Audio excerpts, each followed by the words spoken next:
Welcome back to Disturbed Reality.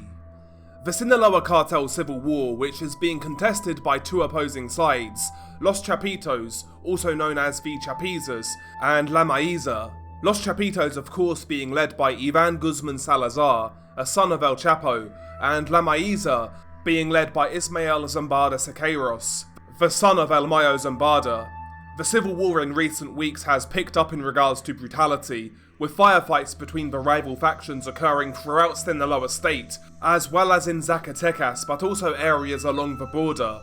The uptick in violence is hardly surprising, given Los Chapitos' recent decision to ally with Mexico's other megacartel, CJNG, and since the alliance was made official, several videos have surfaced online that showcase sicarios pledging allegiance to both El Mencho and Ivan Guzman Salazar. Naturally, such a war is primarily fueled by greed, with the opposing sides looking to take territory and influence from one another. But one aspect of a war that isn't spoken about enough is that it is also personal. What we are seeing is a story as old as time. The story of coming of age, but this coming of age story is and will continue to be a bloody one until it reaches its conclusion.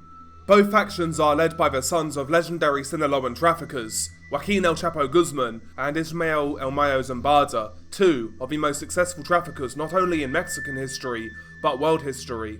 El Mayito Flaco, Ismael Zambada Siqueiros, was relatively unknown until he officially took over the reins from his father, El Mayo, who was arrested in the summer of 2024 due to being set up by Los Chapitos. Mayito Flaco has taken to the leadership role like a duck to water.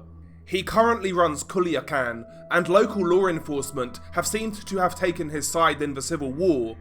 Not only does Mayito Flaco have some of the best gunmen in Mexico working under him, but he's also weaponized parts of the judiciary against Los Chapitos, resulting in several of Ivan Guzman's closest allies being captured or killed. He seems to operate in a similar manner to his father. He's low-key, and he has the right connections, particularly in Sinaloa state itself. But what has been surprising is just how effective of a leader he's proving to be in a time of war. Of course, it's early days, but so far his groups of gunmen are winning more fights than they are losing, and his men are getting arrested at a far lower rate. Ivan Guzman, on the other hand, isn't as cerebral as Mayito Flaco. He's reactionary and impulsive, though while this has its drawbacks, it also means that Ivan Guzman is a dangerous foe, and capable of springing surprises, much like his alliance with CJNG, which only a few months ago would have been seen as an impossibility. Guzman in recent months has cast the figure of a desperate man. The war, as we know, hasn't been going in his favour, at least up until this point. We shall see what effect Cartel Jalisco have in the coming months, but make no mistake, such an alliance was made out of desperation and necessity. Guzman has a history of upsetting those that work under him or with him, notably in Sonora, where groups that used to be loyal to Los Chapitos have separated and have subsequently gone to war with them, most notably Los Cazadores, Los Paredes, and Los Salazar. All three of these groups have joined together and aligned, forming the Independent Cartel of Sonora. Not only has Ivan Guzman upset former groups belonging to the Sinaloa cartel, it's also speculated that he has throughout the years also double-crossed various contacts across Latin America, primarily cocaine producers in Colombia, as well as various middlemen in the industry, often robbing them for product without paying. The point is, Ivan Guzman over the years has burnt several bridges, which may have contributed to his side's struggle in the Sinaloa civil war so far, as well as forced his hand to jump into bed with CJNG. On top of his past transgressions, the fact that several of his key enforcers and security chiefs have been arrested may have also forced Ivan Guzman's hand. Recently, Ivan Guzman's former ally, Jorge Humberto Figueroa Benitez, aka La Paris, was gunned down by Mexican authorities, though his story is interesting and it highlights the turbulent nature of working for or with Ivan Guzman. Jorge Humberto Figueroa Benitez was killed on the 23rd of May in the city of Navolato in Sinaloa. The shootout broke out after alleged criminals ambushed an army convoy in the community of Barriamento. Jorge Humberto Figueroa Benitez, until September 2024, was considered the head of Ivan Archibaldo Guzman's security force. In fact, he was even wanted by the DEA with a $1 million bounty on his head, so he was high up within the organisation. After the arrest of Nestor Isidro Perez Salas, aka El Nini, it's believed that La Peris took over his role and led security operations for Ivan Guzman. However, despite being Ivan Guzman's security chief, it was reported in March of this year that La Peris was working closely with authorities, sharing information that led to captures of high-ranking Los Chapito loyalists, possibly including Jose Angel Canobio, also known as El Garito. What is up for debate is the reasoning behind Jorge Humberto Figueroa Benitez turning against his boss Ivan Guzman. What motivated him? It seems unclear. Originally, many speculated that La Peris originally tried to switch sides in the civil war and join La Mayiza, though they didn't want him and rejected his proposal. It was at this point that La Peris allegedly started working with law enforcement. I'd hazard a guess and say that the motivation for Jorge Humberto Figueroa Benitez was purely self-preservation. Maybe he felt that the civil war wasn't going in favour of Ivan Guzman and Los Chapitos, so he did what he thought would keep him alive, though, in the end, that would not be the case. He still ended up in a body bag.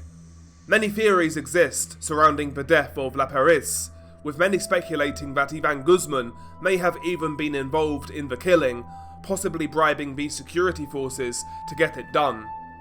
In relation to the Civil War, one interesting development that has taken place in recent days is the appearance of CJNG foot soldiers in Sinaloa state, primarily in rural areas, though they have not yet reached Culiacan.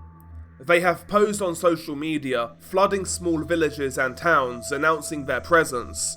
Many have been wearing vests which are embroidered with CJNG as well as IAG, meaning Ivan Archibaldo Guzman. The Alliance is attempting to sow the image that they are invading Sinaloa, though it isn't really the case, and is mainly propaganda so far. In fact, one town that the Alliance, so-called invaded, was the town of El Tepuche, north of Culiacan. They spray-painted walls with CJNG and Chapito slogans, but shortly after, the Guasave cartel, who are led by Fausto Isidro Meza Flores, aka Chapo Isidro, arrived at the town, and the sicarios belonging to CJNG and Ivan Guzman fled. The Guasave cartel are allied with La Mayiza, and following the capture of the town, they recorded their own video, declaring that they had taken control of it while posing in front of the graffiti left behind by CJNG and the Chapitos. In recent days, reports on various narco blogs has also shed more light on the alliance between Cartel Jalisco and Los Chapitos. Allegedly, Aldiaz Flores Silva, aka El Jardinero, or the Gardener in English, who is a high-ranking member of Cartel Jalisco, and in my opinion, the most likely to succeed Mencho, was the one who orchestrated the alliance, and he allegedly is in control of the sicarios belonging to this newfound partnership.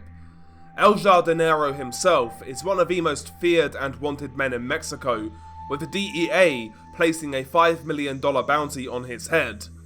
Jardinero is Mencho's most trusted security chief, and he also controls parts of Jalisco, Nayarit, Zacatecas, and Colima. He's known for his ruthless approach to cartel business, being implicated in massacres, ambushes on police, and murders of journalists. The areas in which he controls are key for CJNG's methamphetamine racket, and it's his job to make sure these areas remain under CJNG control, meaning he has a lot of men at his disposal. El Jardinero also has key links to the United States. He has connections in Charlotte, North Carolina, including family members who live there. Charlotte is a key distribution point for CJNG, and El Jardinero's links are invaluable to the organisation. El Jardinero, not only a key security chief to El Mencho, but according to some reports, he is now Ivan Guzman's security chief.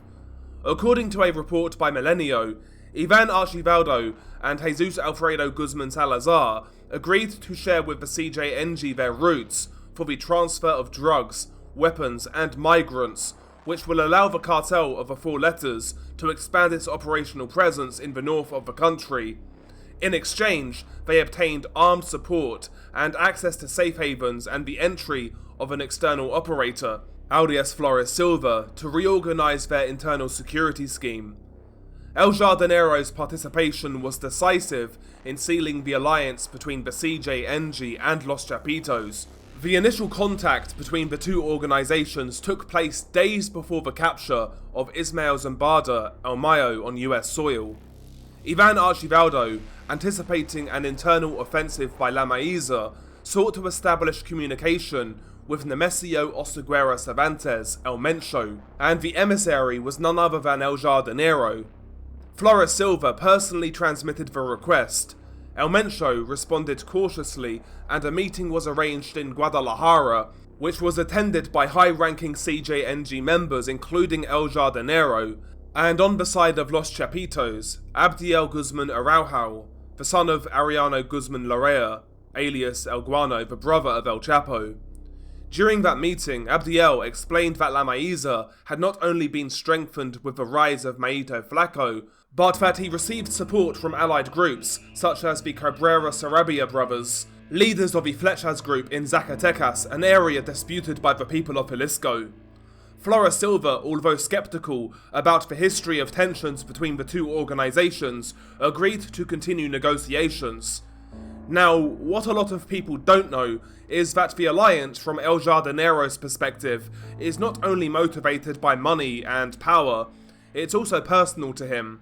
It is said that the point that convinced him of the alliance was the murder of his brother, Jesus Miguel Flores Silva, which occurred on the 13th of November 2022 in the Golden Zone of Mazatlan, Sinaloa. The crime attributed to hitmen of Mayito Flaco. According to reports, the terms of the meeting were clear.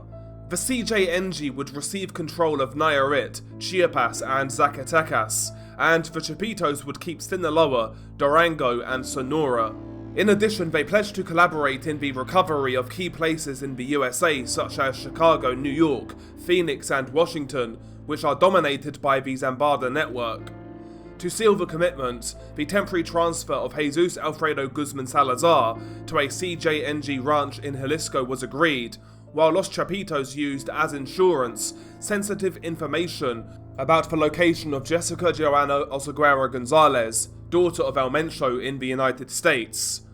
Once this brief feeling out process transpired, the alliance was official, and alias Flores Silva as a result became even more powerful in the cartel world, and I'm sure that his name will become more mainstream in the coming months.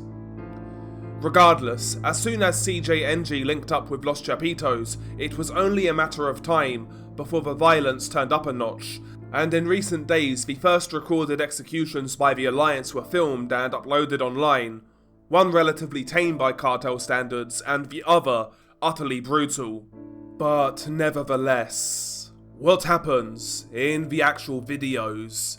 The first video in question is 1 minute and 38 seconds in length, and it was recorded during daylight hours in a rural location, possibly in southern Sinaloa. In the video, you are met with the sight of 6 shirtless captives, all of which have been blindfolded and have had the letters MF spray painted on their chests. The men are interrogated by a Chapito sicario, and the interrogation goes as follows. The interrogator asks, "What is your name?" First captive replies, "Santiago Aparicio." The interrogator asks, "Where are you from?" "Guerrero," the captive replies. "What organization do you belong to?" the sicario asks. "To Mayito Flaco," the captive responds.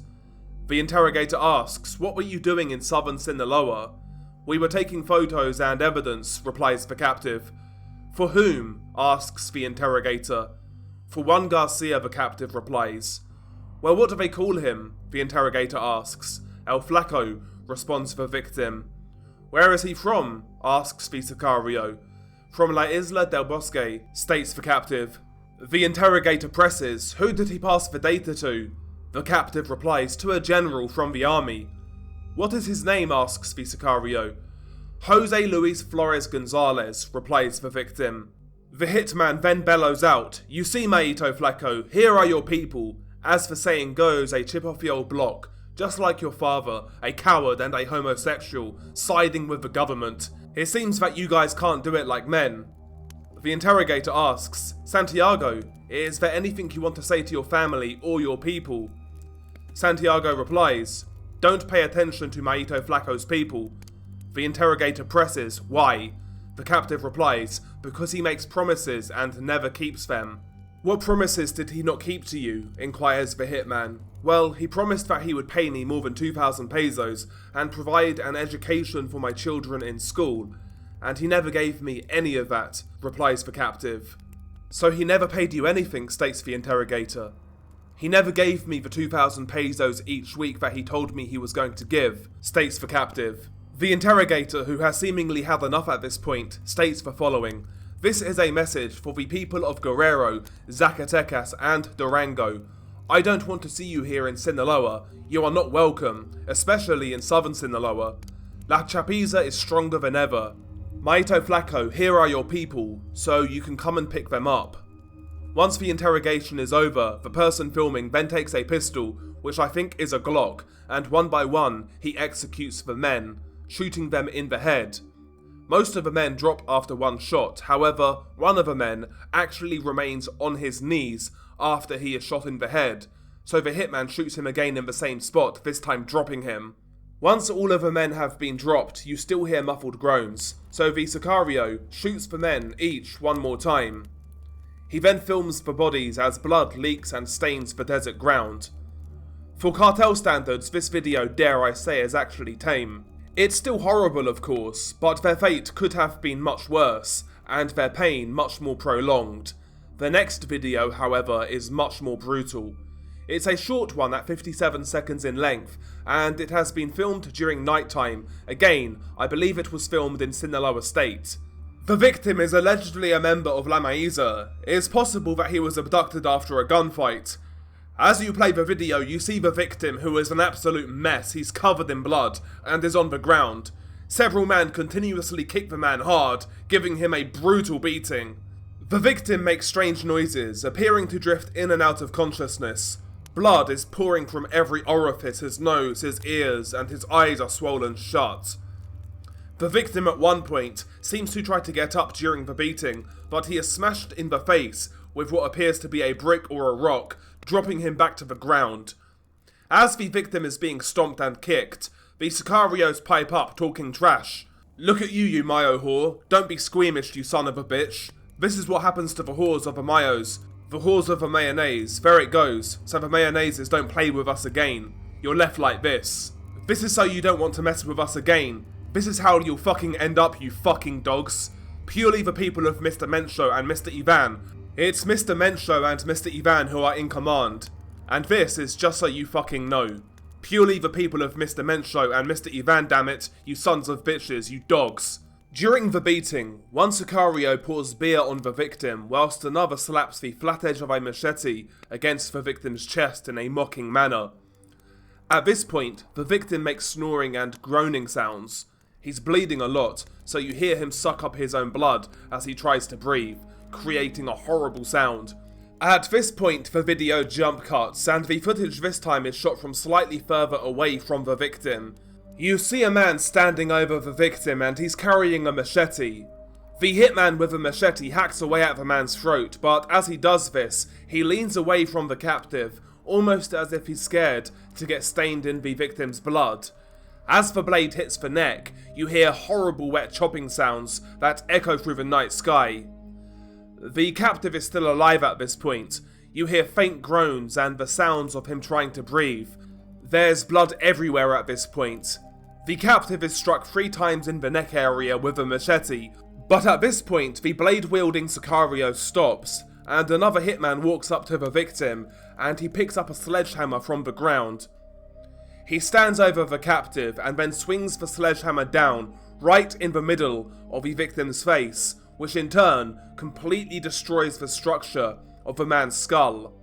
On the first hit, it looks like you see bone fragments, chunks of flesh, and brain matter fly out as the hammer connects with the man's head.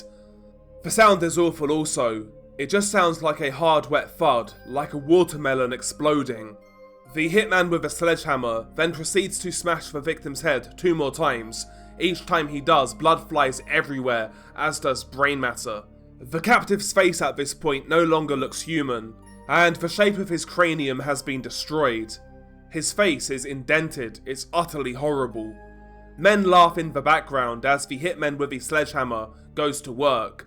Again, Sicarios can be heard talking amongst themselves as this is happening. One hitman states, "This is for the people who are supposedly operating around here."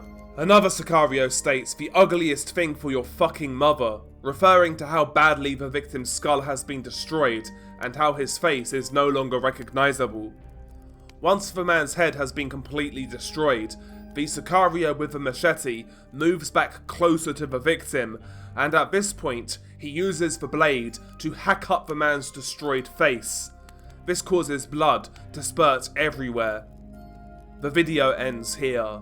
Now, I more than likely didn't do this justice video, but it's incredibly frenzied, incredibly brutal. Even the beating section prior to the so-called execution, it's utterly brutal. It's just like rabid dogs attacking their prey, essentially. It's the only way I can describe it. A really bad video, but I'm not sure that I've done it justice. But what I am sure of is that we will see more videos like this in the coming weeks, months, maybe year or so, in regards to this new alliance between Cartel Jalisco New Generation and Los Chapitos. It's going to be one of many, I would imagine, but we shall see. Regardless, we will keep on top of it, as we always do. But anyway, guys, that is the video. I hope you enjoyed it, if you can enjoy this sort of content. Apologies if I sound worse for wears during this video. Not been feeling the greatest in the last few days. Maybe I'm coming down with something, I've got no idea. But yeah, guys, thank you for the support, it's much appreciated. As always, the links to my other social medias will be in the pinned comment, mainly my Twitter and my Twitch, as well as my boxing channel, so if you're interested, please give those a follow. But anyway, guys, as always, stay safe, and I'll catch you on the next one.